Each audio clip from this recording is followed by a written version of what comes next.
Halloween, that time of year when ghosts and goblins roam, has a history far richer and older than many realize. Its origins can be traced back over 2,000 years to the ancient Celts, a people who lived in what is now Ireland, Britain and parts of France. The Celts celebrated a festival known as Samhain on October 31st, marking the end of the harvest season and the beginning of winter. Samhain was a time of both celebration and superstition. It was a time to gather the harvest, feast on the bounty of the land, and prepare for the dark, cold months ahead. But it was also a time when the veil between the worlds of the living and the dead was believed to be at its thinnest. The Celts believed that on this night, spirits could more easily cross over into the realm of the living. Because of this belief, Samhain was a time of both fear and reverence. The Celts attempted to appease the spirits with offerings of food and drink, hoping to ensure good fortune in the coming year. They also wore costumes, often made from animal skins and heads, to ward off evil spirits or to disguise themselves from spirits seeking to cause harm. The echoes of these ancient beliefs and practices can still be seen in our modern Halloween celebrations. The carved pumpkins, the spooky costumes, the emphasis on the supernatural. These all have their roots in the ancient Celtic festival of Samhain. Halloween, though transformed over the centuries, remains a testament to the enduring power of tradition and the human fascination with the unknown. As centuries passed and the Roman Empire spread its influence across Europe, the ancient Celtic traditions of Samhain encountered a new force, Christianity. Rather than attempting to stamp out the pagan festival, the Church adopted a strategy of assimilation, incorporating elements of Samhain into its own calendar.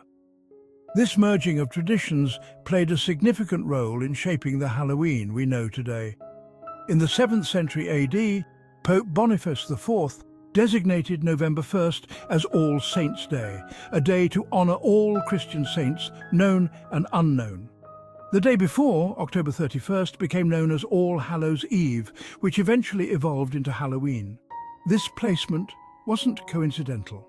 By aligning All Saints' Day with the traditional date of Samhain, the Church could more easily convert the Celtic people to Christianity, encouraging them to replace their pagan rituals with Christian observances. The influence of All Saints' Day on Halloween is clear. The emphasis on spirits and the supernatural already present in Samhain found new expression in Christian beliefs about saints and the afterlife. The tradition of dressing up in costumes also took on new meaning. While the Celts wore costumes to ward off evil spirits, during All Saints' Day celebrations, people began to dress as saints, angels, and biblical figures, a practice known as mumming or guising.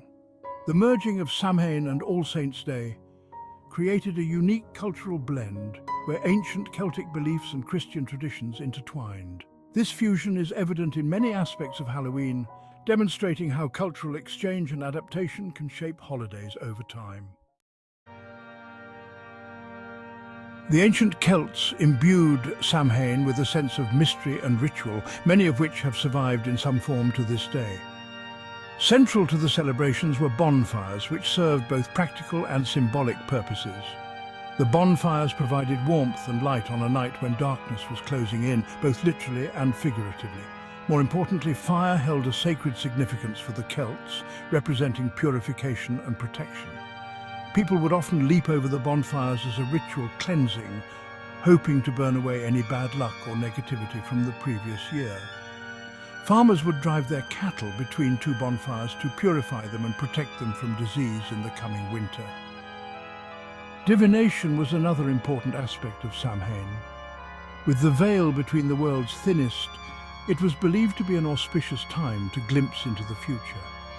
People would often consult with druids, the Celtic priests and seers, for guidance and predictions about the coming year.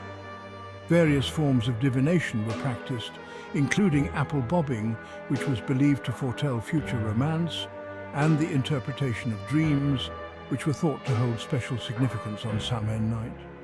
One particularly eerie tradition involved the dumb supper. This was a silent meal, often eaten in the dark, where an extra place was set at the table for deceased loved ones. It was believed that the spirits of the dead could join the living for this meal, and their presence could be felt even if they couldn't be seen. This custom reflects the Celtic belief in the continued presence of the dead and their influence on the lives of the living.